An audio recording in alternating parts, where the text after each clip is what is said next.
Hey everybody, welcome to Crack Pack Tuesday number 80 on the Mana League. I'm John as always, and we've got ourselves another pack of Kaladesh with Angel of Invention on the front. I'd like to have an Angel of Invention in here. She's a really good card. But anyways, we're going to crack this open, see what's in there, and see what we would take pack one, pick one, if this was a draft. Up first, we've got ourselves a turtle. Thriving Turtle, single blue mana for a creature turtle. It's a 0/3. When Thriving Turtle enters the battlefield, you get energy. Whenever Thriving Turtle attacks, you may pay 2 energy. If you do, put a +1/+1 counter on it.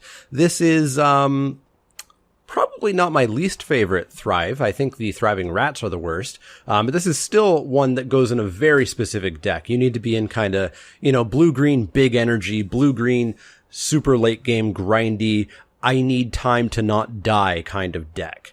Never a first pick, however, and don't play it in every deck, so make sure you know why you're playing it. Up next, we have Ruinous Gremlin. Ruinous Gremlin is another 1-drop, a single red mana for a creature gremlin. It's a 1/1. Pay 2 and a red, sacrifice Ruinous Gremlin to destroy target artifact. This is sideboard only. You don't want to play this card and not have targets for it. It's a garbage card in that case. And a lot of artifacts in this set can be killed in other ways because they're, little middling creatures, things like that. Side it in if you see that there's a big artifact that you really can't deal with, but I wouldn't main deck it. Up next, we have Dakara Scavenger. Dakara Scavenger is 5 and a black for a 4/6 creature crocodile. When Dakara Scavenger enters the battlefield, you may put target artifact or creature card from your graveyard on top of your library. That's really, really slow. Just like the turtle, if you know that you're going to be a grindy late game deck, then this is a card that you could play. But even then, I super wouldn't advise it. It's really expensive. It does block really well, and it attacks relatively well as well. But I don't know. It's pretty slow. It's a card that I would cut a lot of the time, and certainly never, ever first pick. Up next, we have Takedown. Takedown is a single green mana for a sorcery. Choose one. Takedown deals 4 damage to a creature with flying, or Takedown deals 1 damage to each creature with flying. Again, pure and utter sideboard. If you see a lot of flyers, or a flyer that you can't handle, put this in. If you don't, leave it in the sideboard. Never main deck it. Never, ever first pick it. Up next is Self-Assembler. Self-Assembler is 5 generic mana for an artifact creature assembly worker. It's a 4/4. When Self-Assembler enters the battlefield, you may search your library for an assembly worker creature card, reveal it, put it into your hand, then shuffle your library. I like Self-Assembler. I think it's a decent enough card, as long as you get multiples, of course. The first one, you do not play unless you're desperate for a creature. The second one, you certainly play. The third one, you certainly play. 4's a little bit much. You don't want that many 5-drops. But yeah, this is a card that you take, kind of mid-pack, pack 1, and then pack 2 and pack 3, you can take them higher or later, depending on what else is in the pack, but don't take the first one, pack 3. You're not going to get enough. Take it pack 1, and then get the rest later. Certainly never a first pick, though. Up next is Tidy Conclusion. Tidy Conclusion is 3 black for an instant. Destroy target creature. You gain 1 life for each artifact you control. Yeah, this is a fine removal spell. It's premium in its rules text. It's not premium in its price. It would be first pickable if this pack is bad, and it currently is bad, like a lot of Kaladesh packs are. Hopefully we get a better removal spell or a better bomb, but it can stay in the frame as a first pickable card. Next up, we have Inventor's Goggles. Inventor's Goggles is 1 generic mana for an artifact equipment. Equipped creature gets +1/+2. Whenever an artificer enters the battlefield under your control, you may attach Inventor's Goggles to it. Equip cost of 2.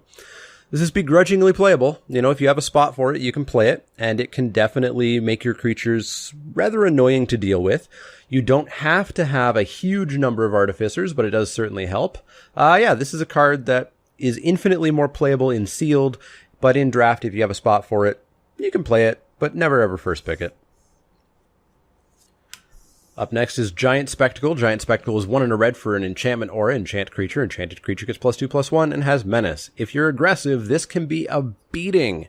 Putting this on your 2-drop on turn 3 can basically end the game in a few turns if your opponent can't kill it. If you are not super aggressive, you shouldn't play this. Playing this and not being able to just smash in with your creature is a waste of a card. It's a waste of a turn or part of a turn. It's a waste of mana. Make sure that you are hyper aggressive to play this card and never ever first pick it. Next up, we have Impeccable Timing. Impeccable Timing is 1 and a white for an instant. Impeccable Timing deals 3 damage to target attacking or blocking creature. Just like Tidy Conclusion, this isn't premium removal. In this case, the casting cost is premium, but the rules text is not premium. This doesn't kill everything, but it does kill a lot of things. It even kills the train that's obnoxious, Renegade Freighter, as long as you do it before the trigger goes on, or in response to the trigger going on the stack of the +1/+1.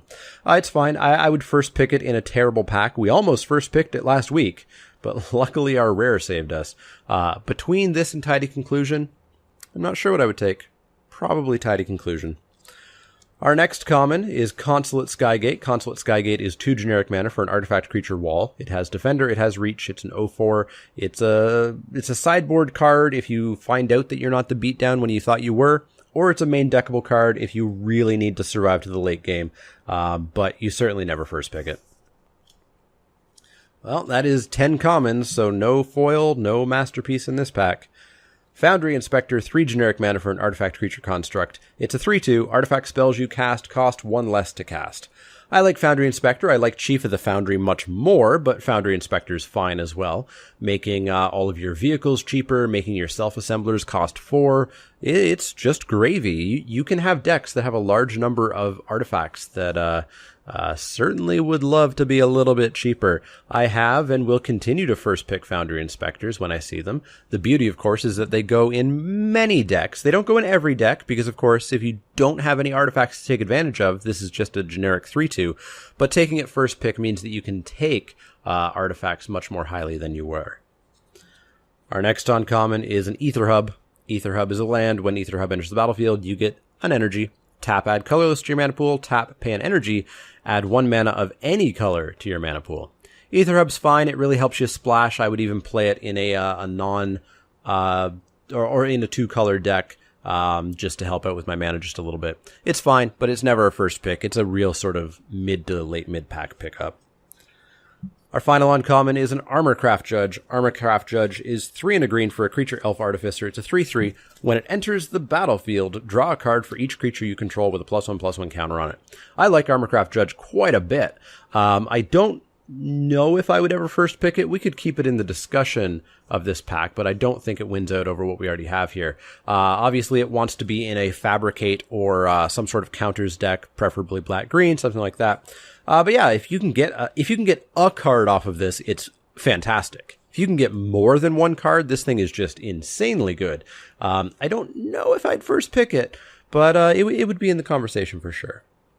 Our rare is Bristling Hydra, 2 green for a creature Hydra. It's a 4/3. When it enters the battlefield, you get 3 energy. Pay 3 energy, put a +1/+1 counter on Bristling Hydra. It gains hexproof until end of turn. I like Bristling Hydra quite a bit. I wish it had trample, but it doesn't. But the fact that it's virtually unkillable if you have 3 energy is amazing. So amazing. Bristling Hydra can just be a giant beating. And even though it doesn't have trample, if your opponent can't kill it with, triple blocking or something like that, then it's still inevitable that you're just going to pick something off each turn. And so I think it is the first pick here. I could see an argument for Foundry Inspector or Armorcraft Judge, but I'm all in on Bristling Hydra for this pack. Let me know what you would have taken. Would you have taken one of the removal spells, the Judge, the Inspector? Let me know in the comments down below or in the poll or in the poll in the top right-hand corner. As always, if you have any questions, comments, or suggestions, you can find me on Twitter at TheManaLeak. That's L-E-E-K, like the vegetable, not the card. You can also find me at twitch.tv/TheManaLeak, patreon.com/TheManaLeak, as well as facebook.com/TheManaLeak. Keep in mind, this Saturday, November 5th, is the 24-hour Extra Life stream over on Twitch, so definitely check me out there. I will be there for 24 hours straight playing Magic and many other video games. There will be giveaways, crack-a-packs, all kinds of things like that, so make sure that you do check that out. But yeah, if you have any questions, comments, or suggestions, let me know. Otherwise, see y'all next time.